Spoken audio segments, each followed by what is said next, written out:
Hi everyone, my name is Watkins and I am a Principal Learning Advisor at Self-Access Learning Center in Kanda University of International Studies. And today I'd like to talk about training autonomy-supportive student leaders. Besides language learning advising and teaching self-directed language learning courses, my main responsibility is to create social learning opportunities and spaces in our center. And I conducted various researches and projects. And one thing I learned is that in each project, their community, and to make those community to be more sustainable and powerful is depending on those core member leaders in this community. And I can support those leaders to be not only autonomous themselves, but to help other people to be autonomous, so autonomy supportive of others. So I created a course for that purpose to train those skills with those leaders. And then today I like to share the students' experience of taking my course. So first, I'd like to start with giving a better background about social perspectives. With the recognition of the value of social perspectives in the field of second language acquisition, the definition of learner autonomy has also evolved from the idea of learners taking responsibility for and making decisions about their own learning to a concept that embraces social aspects such as interdependence and collaboration with other learners. And with that, self-access center's role have also expanded from providing learning support and materials for individual learners to designing social learning spaces where students can learn with and from each other. And as I said earlier, I conducted various projects for student-led social learning opportunities in our center. For example, my coworker and I have been training peer advisors for the last 7-8 years. And we have student staff who take on various administrative tasks. These recent years, they started to do more creative jobs and creative jobs that they come up with. And I also organized 2 tandem language exchange programs. Last few years, I've been focusing on student-led events and interest-based learning communities. In student-led events, students who have students who are passionate about something and they share those passion and what they have learned. And the process of planning this event for themselves is quite empowering. And another one, interest-based learning communities, I will talk about that later. And so earlier I said these project their communities. And one way of helping them to be more sustainable is to help these communities to be communities of practice. So definition of communities of practice is that it is a social learning process that involves people sharing a common purpose, interest, passions in a subject, and or concerns and working together to deepen knowledge and solve problems. So not all communities are not communities of practice. And Murphy explained that in order for communities to be communities of practice, the members need to achieve collaborative control of the community through social interaction with a strong motivational aspect and exercise learner autonomy. That is why I was suggesting that leaders being autonomous is not enough. Leaders need to support other members to be autonomous so that community will be driven by all members and it's become communities of practice. And how I support that process I've often used this autonomy farming metaphor, which is planting seeds, which means that I assist students in envisioning what they can do. I help them imagine the possibilities. And watering is I show opportunities, sometimes create opportunities and choices. And fertilizing, check on them frequently to facilitate their needs. So I don't tell them what to do. I just support their ideas in this way. And in the literature, this is described as autonomy-supportive teaching. So here, the 6 point, take the students' perspectives and provide choices and support students' interest, allow students to work in their own way and at their own pace, communicate a tone of understanding, provide explanatory rationales, acknowledge negative feelings, and use invitational language. So JASAL members probably thinking, oh, that's advising. It is. So I use that quite naturally and on regular basis. So moving on to the study part, for the course design, unfortunately, there is not much studies done in on leadership in language learning, language teaching field, student leadership, or communities of practice in our field.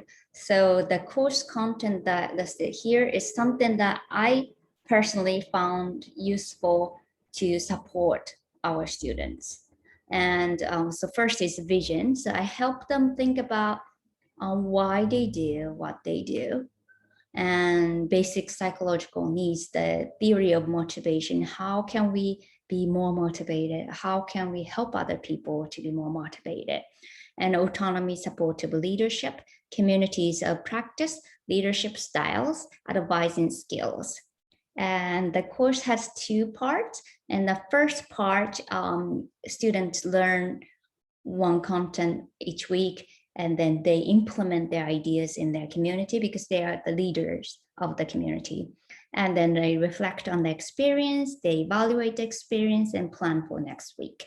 And the second part, they have already learned these content, so they set their weekly goals, their focus, and then plan to achieve the goal, implement the plan, reflect and evaluate. So it's like experiential learning and self-directed language learning. And the core part is, of course, the conscious reflection. So each step, I ask lots of questions to help them think deeply about what they are doing, why they are doing. And it was offered out of class and it was on journal-based 101, journal exchange. And sometimes I met one-on-one to do the advising session, and we also had a group workshop as well. And then when the student complete this course, they can get 1 credit. The purpose of the study was to discover the student leaders' needs for organizing community in the self-access center and the course contents that influenced their leadership styles and beliefs. And participants are 5 leaders of interest-based learning communities. Now this course is offered to various type of leaders, like student staff who leads projects, or other team leaders as well. But here, the first time it was offered to learning community leaders, and interest-based learning community is a in an interest-based learning community, students learn what they're passionate about, what they're interested in. Sometimes it's a social issues, sometimes it's a pop culture, and they use English as a tool to learn these content. And sometimes it's a language itself, English. And this time, English, or use English to learn other languages. And this time, they're all leaders or participants were leaders of language-focused learning communities. That was coincidence. And then they had a 5 to 10 core members, but learning community has quite fluid membership. So one particular community sometimes had 30 members, 30 attendants, but core members are 5 to 10. And they meet weekly in the SAC and on Zoom. Because they usually meet in the SAC, but due to the COVID situation, they met on Zoom that time. And methodology, I collected 2 types of narrative data. One is individual interviews, 1 hour, open-ended, semi-structured, and I conducted in Japanese. And the other one was the final reflection paper, which was 500 words, address and reflection questions in English.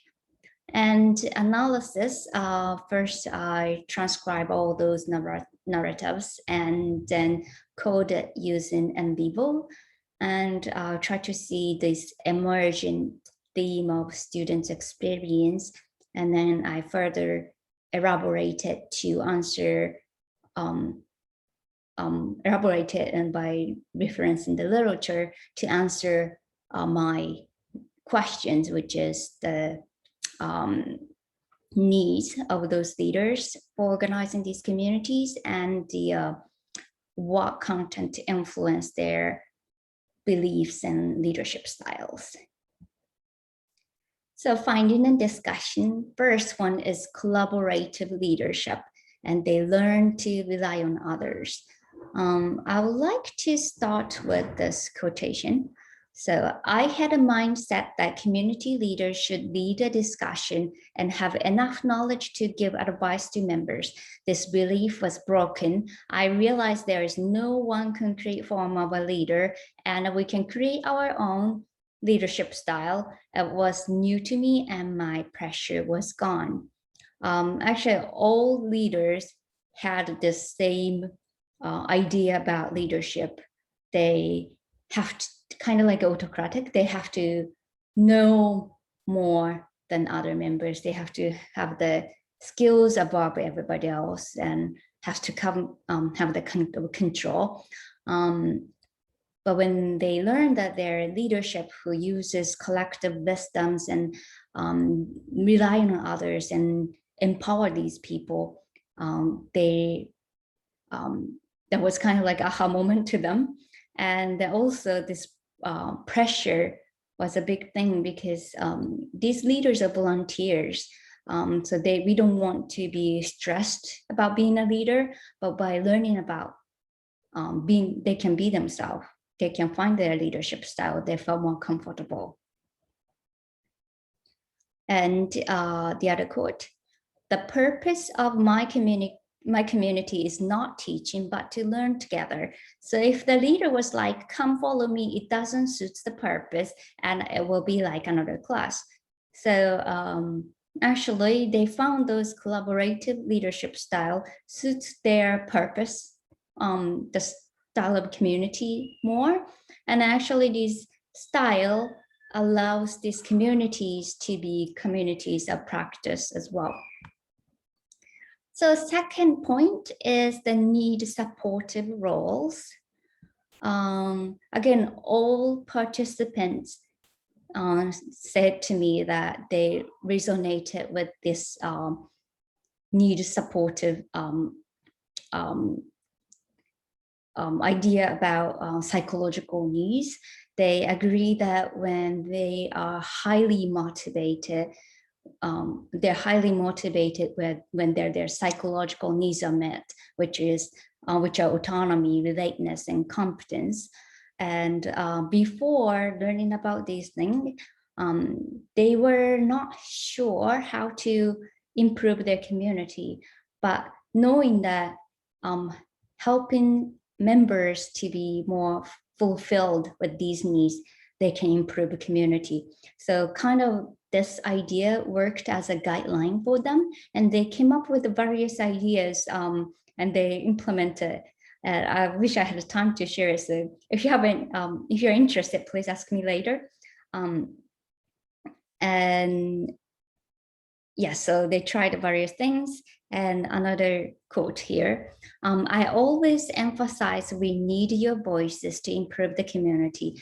Participants actively gave their opinions toward the community, and it's led to the participative community. So the approach here by talking to members, the improved autonomy, competence, and relatedness as well. So by doing that, by satisfying their psychological needs, it's also helping the community to be communities of practice as well.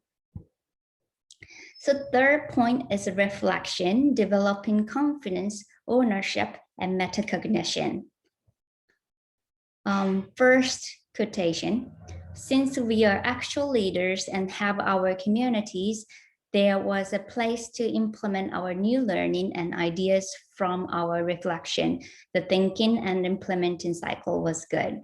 So they told me that before taking this course, they often had this abstract idea or abstract feeling of dissatisfaction of the meeting, like something didn't go well. But they are busy, they didn't have time to think about it, and then next week came. But by taking this course, they actually have to face that. Well, okay, something wasn't going well. What was that? What can I do about it? How can I improve it? And then they try and they see how did it go. So that process gave them kind of confidence of what they're doing. They know, okay, I'm working on it. Making the community better. So that gave them confidence. And another thing is that few participants here was actually a leader of one community, and they were second generation leaders. And I had this impression that these leaders respect the previous leaders so much that they were, after a year and a half of organizing the community, they are organizing it for the previous leader, on behalf of a previous leader. But during this course, I started to see that this community is becoming their own community. They're developing the ownership of their community, of that community. So I talked to them and I told them my impression, and they all agreed that that is true. Since we worked so much on it and thought deeply about it, it is my community, and it's so different from the one that previous leader was organizing. The second quotation here, there is a limit that I can think by myself, but when I was asked questions by me advising, I noticed a lot. I had two views before, a leader and the members, but I learned the importance of seeing the community from the third person perspective, from outside the community. So she's really developing the metacognition, which I found fascinating. So conclusion and summary. Before students, leaders taking this course, they had a pre-existing image of leadership, and then they become more confident and comfortable being themselves through learning about different leadership styles. And psychological needs and autonomy-supportive approach give the leader focus and a guide for improving the community. And leaders' efforts for creating the need-supportive environment facilitated the process of their communities becoming communities of practice. And through the reflective learning cycle, the leaders developed confidence in their approaches, gained ownership of their communities, and explore their metacognition. So that's the main things I wanted to talk about today. If you have any questions, please let me know. And this study was supported by Kaken Grant, and my next step is to make the course more adaptable for different institutions, different situations. So if you're interested, please let me know. And here is the references. Thank you very much.